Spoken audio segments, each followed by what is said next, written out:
Hey, how's it going? Matt McNeil coming to you from the garage, getting ready for some Mask Fest stuff. And I had a sort of it's an idea that I've had for a while, but I kind of have been dragging my feet on trying it. But because this guy needs to be molded, and I'm really dragging my feet on him, I decided I would give this old college try and see if it turns out.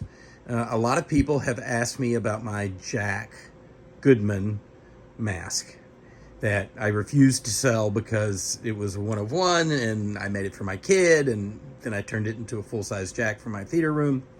But I sort of, and after doing those Creepshow Creeps, which had plastic skulls that I 3D printed, I decided to modify a skull so that it is more proportionate to that Jack skull that Rick Baker used. It's not perfect, but it's close. You know, I worked on the teeth and elongated this here and flattened this out.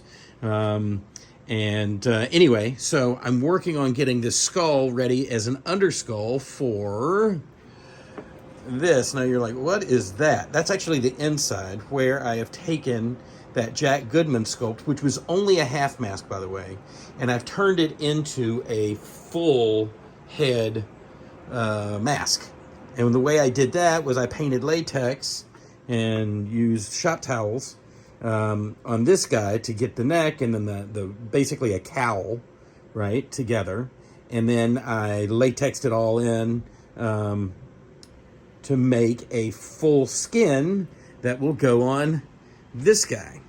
But in the process, I'll be honest, I wasn't crazy about my eyelid sculpt on this guy. So I cut his eyes, both of them. Well, one of them is completely gone, the skin around it anyway, completely gone. But then I took all of that out, and then I took the good eye, the eye with the eyelid, cut it out, and I have tentatively put an eyelid in here. I've tacked it in with some super glue, and I've added to the lid there on the corner there. You can see that. And I'll refine that a little bit more. I'll paint it up, and when I put that skin on it, I'll then do my best to tack this in from the backside, right? So that it fills the gap. I'll fill it in with a little bit of Justin Mabry, shameless plug for my friend Justin. This Monster Patch stuff, which is great. It's kind of like a latex with Cabicil in it, I think. But anyway, it's a thicker latex that you can sort of spatula in spaces and fill gaps and holes and stuff. It's really good stuff. So, again, I don't have a dog in this hunt, but it's good stuff, and Justin's a good dude, and so get some if you're making masks, because it's great for patching seams and whatnot. And then I got my 4 seal eyes in here, and I got them looking the way that I wanted to. I put some latex in there behind there just to get that eyeball so that I could get it looking.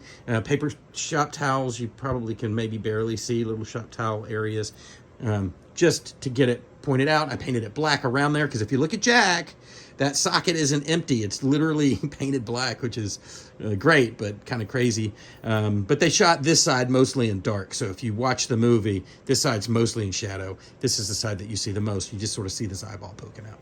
But yeah, that's what I'm doing here. Now, the other challenge that I've got is this skull is a little bit smaller than the inside of that, or the outside of the Ed head. So what I've done here, and this I think is going to help me connect the connective tissue, is I got some quilting batting from Michaels, and I'm latexing this on the back just to fill this head out just enough. And then when I go in, you know, I'll start by gluing down probably around the nose, because that's going to be super important. Then cheekbones out.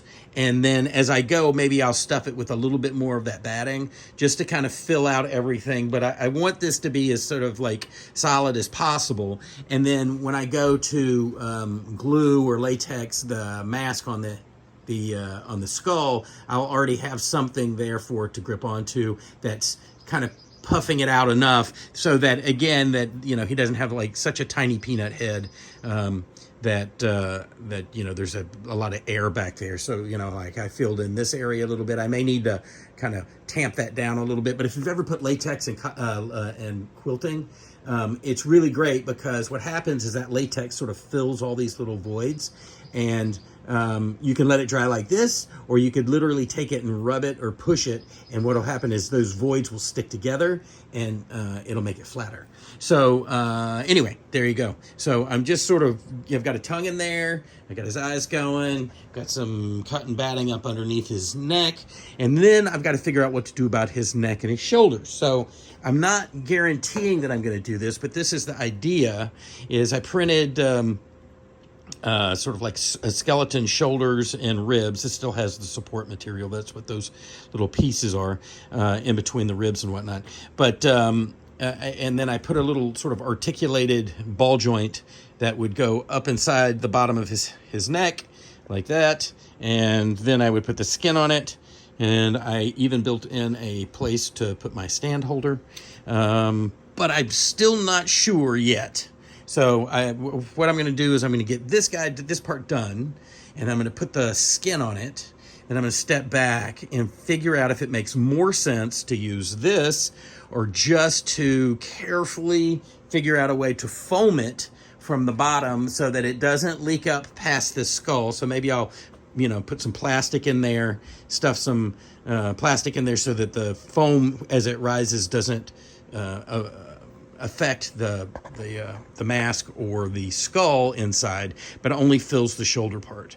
And then I'll, you know, run a tube up the center, and that'll give me a place to put my my stand holder. So anyway, that's that. That's what's going on here. Yeah, wish me luck. This should be an interesting project. I'll post some pictures as I get a little further along.